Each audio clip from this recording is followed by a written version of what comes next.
guys, it's Coach of Tactical Hyve. Today, it's all about the CZ P-07. This thing is kind of a hybrid between the old double action, single action, like the 226 here, and this new striker fired world that we're in, represented by the GLOCK 19. So guys, this is the CZ P-07. It's 9mm, hammer fired, not striker fired, but it has a polymer frame. It's kind of unique in that. And honestly, the CZs were kind of off my radar for a long time because I grew up on SIGs and we rolled over to the Glocks and just kind of missed out on this one. But you know, shooting with guys like Miles, you know, he's shooting a fancy CZ, and I'm not fancy like that. I like my guns to be more, I don't know, user friendly, not competition friendly. So I can carry this thing. It's been absolutely reliable. I no kidding have thousands of rounds through this thing and never a hiccup. The one malfunction that I have had in the past was ammunition related. Had a hard primer. Well, one of the benefits that you have with a hammer fired double action weapon over the striker is I can do this. So you get a second strike capability on your hard primers. So depending on the ammo that you're using, you know, if you got hard primers and you're getting a lot of malfunctions that way, this might be a good upgrade. Now these come with I think the small magazine is 14 and the big magazine is 17. And let's see. So your flush fit right there, that's 14 rounds. That's 17, sticks out a little bit, no problem. But you got a nice positive, boy, man, that magazine just wants to fly out of there. Whereas sometimes your Glocks, not so much. You know, that plastic on plastic doesn't work as well. Now going back, this is the bad boy I grew up on. This is your full size, double action, single action, SIG 226. It's got an old Surefire light on it that was issued to me a number of years ago. And don't laugh, guys, that was the small light, okay? That was much better than the one prior to that, but nothing like what they're making today. But going back to this was a good solid gun, very reliable, but a bit heavy, all right?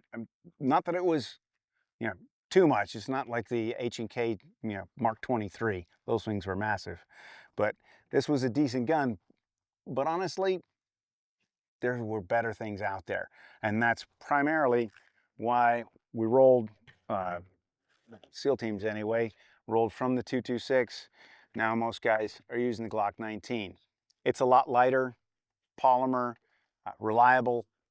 Everybody knows what a Glock is. Everybody has a Glock. Of course, the grip pitch sucks, and you have to do a lot of upgrades to the grip one way or another, either with decals, beaver tails, all these little things that I've done with this one to make it fit my hand and work. Whereas here we go, this one, immediately, the grip texture is good, way better than what you're gonna get with the Glock.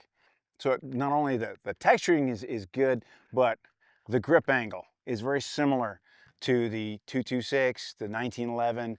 It's what I call the American grip angle, so it points a whole lot better. If you grew up on Glocks and then you start shooting these, you tend to shoot a little bit low, right, under stress. Me, I tend to shoot a little bit high with my Glock, and all my friends do too, because we grew up on these bad boys.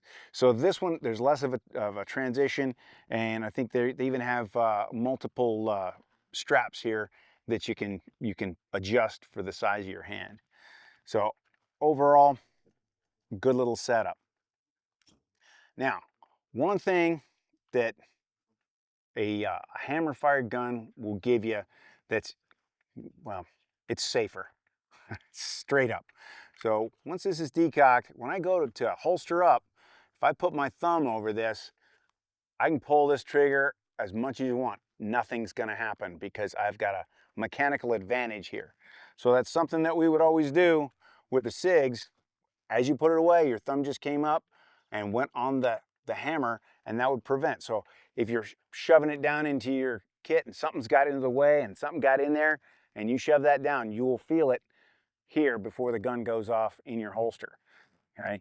That's something that you don't get with the Glock. And you guys carrying appendix with a Glock, I don't know, man. That muzzle's way too close to my junk for anything, for that kind of shenanigans. So, and I say, oh yeah, it won't get pulled. Dude, let me tell you, if something gets in there, whether it's a little, cord stay or whatever, as you're holstering your concealed weapon, if it gets in there, it's going to pull that trigger, all right? If it'll compress that, it's going to go off. Whereas this one, if you do this correctly, you can shove that in there and screw something up, and, hey, stuff happens, guys. It's not a correction for bad training. All right, your training is your fingers off the trigger, you watch your gun go into the holster, but man, adding that little bit of extra security, especially after an incident where your adrenaline's up and you may not be paying as much attention as you think you're going to be on that, as you do on that nice flat range on a sunny day, right? Having that little bit of advantage there to make sure you can holster safely, I think is a good thing. So, I mean, overall, this is kind of a hybrid between the old tried and true 226 and your new striker fired stuff.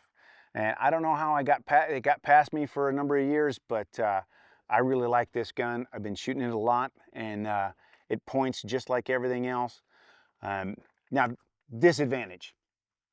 Everybody talked about with the SIG, that first shot, bang, goes off, and then now everything after that is it's single action after that, right? So guys when the Glock came out, like, dude, the trigger squeeze is the same every time. Of course, it sucks every time, but it's the same every time. Whereas this one, yeah, once you master that first one, rolling, we used to call rolling the hammer. So as you're pressing out, you're squeezing that trigger so the hammer rolls back. As it rolls back, right, as you get the extension, you can add that last bit of pressure and fire, right? And then every shot after that is that sweet, sweet single action. Well, that's the same thing you're getting with this one. It's a slightly lighter weight gun because of the polymer. Once you figure out where that trigger is, you can roll that hammer back and be ready to take that accurate shot when you get to full extension. Now, every shot after that is going to be that sweet single action again. So, pluses and minuses. It's something else you have to learn. It's a little bit safer, I think. And boy, every shot after that first one is really sweet single action. So overall, I think it's a really good combo. This wasn't in on my carry card yet, but once I get a little more training on it, I will carry this gun just for the reliability.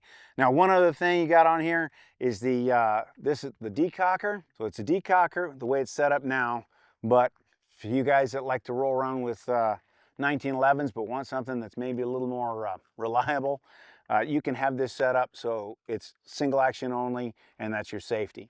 So when you draw it out, it becomes your thumb safety. So I'm not going to do that, but I think that's a good option for you guys that are rolling up from the 1911 style guns. All right, guys, so that's pretty much all I got for you on this one. If you like this content, like, subscribe, you know what to do. Leave me some comments, let me know what you think and what you're carrying.